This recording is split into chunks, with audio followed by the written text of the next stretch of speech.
state executive branch. We have missed Yes. you guys, and we are super duper excited that you are here to hear from us about the state executive branch.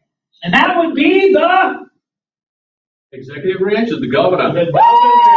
There we go. Which, by the way, you can look at home if you don't know who he is. That's right. Or you can just dance your way to his name. Oh, yes. One of the key items that we're going to be taking a look at is the lieutenant governor. Do you know who the lieutenant governor is? Who is she? Who is she? I keep wanting to say Peggy Fleming, but it's Peggy Flanagan. Good old Irish name. So as I said, main idea, the governor's power and the duties that are similar, very similar to the president's domestic powers.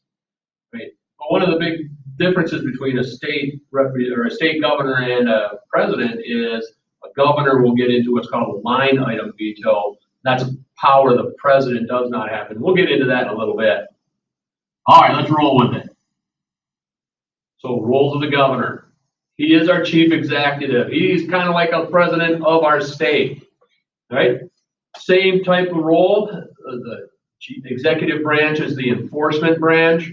He's in charge of the laws. He's in charge of the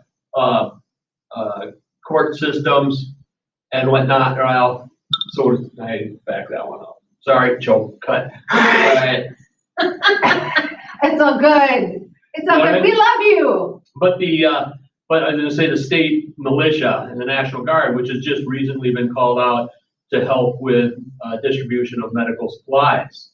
And now there's a shared power because the president has also nationalized some of the National Guard to help, like in New York and California and Washington State. So there again is a shared power. Part of federalism. Part of federalism. Dum, dum, dum, dum. Another thing that our governor has to do is he has to make a budget for the entire year. And right now, the budgets with the COVID-19, they're just being destroyed. I mean, they're just getting new money, and we're not really looking at it. But that's one of the jobs, is to make a budget and also appoint officials. And those officials you'll be probably seeing on television. If you've been listening to our governor, Tim Walz, you'll be seeing a number of those officials there that will be speaking to us. Yeah, it's crazy. We were going to have a budget excess. We were going to have more money than we were planning to spend. Like how much? Oh, I don't remember, but it was a lot. I can tell you, they were figuring $1.4 billion. That's what it was estimated. But that was before last week's 50,000 people applied for unemployment insurance. So $1.4 billion is going to go just like that.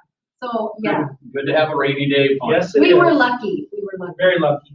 But a lot of that was in the stock market as well. And so we didn't actually have that 1 point, would you say four? Four. After the stock market went, we probably had much less. We'll have to see. Yep. So what's All right. up? There we go. Let's move on. All right, so he's the legislative leader, and that just means, just like President Trump is the federal government's legislative leader, Walz is our legislative leader. That means he has ideas and he goes and he works with the different legislative officials and tries to get laws passed that he feels will help the entire state. So that's basically his role there. Next slide. Now let's talk about his judicial role. All right, meaning he gets to appoint judges and he also gets to pardon people, in criminal cases. He doesn't get to pardon students if their homework is late. But in the appointment of judges, there is the president has to appoint a judge and the legislature has to approve. But here in the states, governors can appoint judges, but then we use what's called a Missouri plan to have our judges then go into election to get approval by the public. So it's a little different process, but again, keeping that power in the hands of the people is the way of democracy. And so they do get elected, and so someday, even if you're not a lawyer, you can actually run to be a judge. Doesn't mean you'll be elected, but you can run and try to unseat someone. It does happen. It happened in Texas a number of years ago. So. Right, moving right along.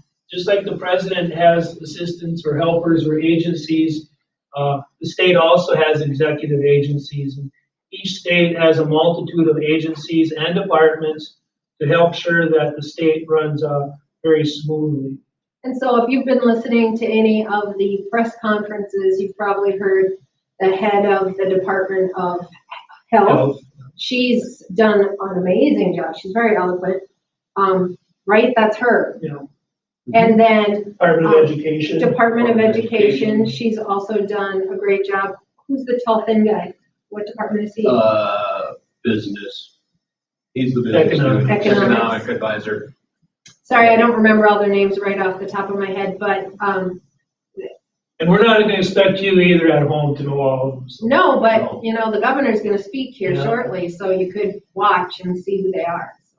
So, and I think in our state, what has been nice with those press conferences at our state level, you know, the governor has said, I don't know, let me refer to this person, and the person gives the actual answer, and I think he's done. That's what leadership is making sure you get the right people to answer the right questions. And yeah, the whole point is that they work together. So when we in my class we did that, the cabinet, everybody was trying to help Emily, give Emily information so that she, as our president, could make good decisions. And that's really what's happening now, is that you can really feel, at least this is how I feel about it. When I watch the press conferences, it feels like they're a team working together, trying to do the best for our state. So see what you think. There you go. Lieutenant Governor. There you go. Mentioned her name earlier. Peggy Flanagan. State official, second in rank to the governor. So very similar as far as what the vice president does. If anything obviously happens to our governor, then Vice President Flanagan or Vice Governor Flanagan then would take over and help out in case Tim Walz could not do his job.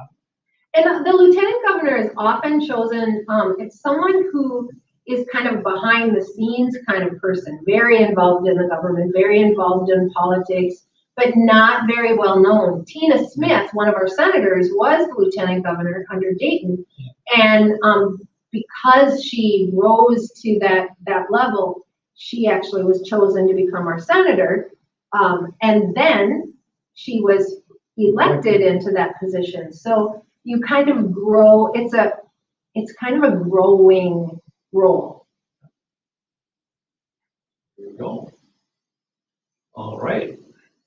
And here we are. This is a very quick, clean section. Once again, we end with the graphic organizer about what's going on in the section. It's very easy to keep in mind that the executive branch of the federal government and the executive branch of state governments are relatively similar. Remember some of those differences, like line item vetoes, the Missouri plan for judges, the taxes and bondings are a little different, but I'll just make one other thing. Just make sure you're doing your study guides at home. We've put them out there for you to help you along, to guide you through this. And then, again, if you have any questions at all, you can email us with any questions and let us know. We'll get back to you. So. And we're going to have some similar dates, but if we have something different, please pay attention to what the date, the due dates are for your particular teachers. So if they're, a day different, don't worry about it. Just do what you think. So we hope that everything's going well. Thanks for listening. Have a great day. See ya.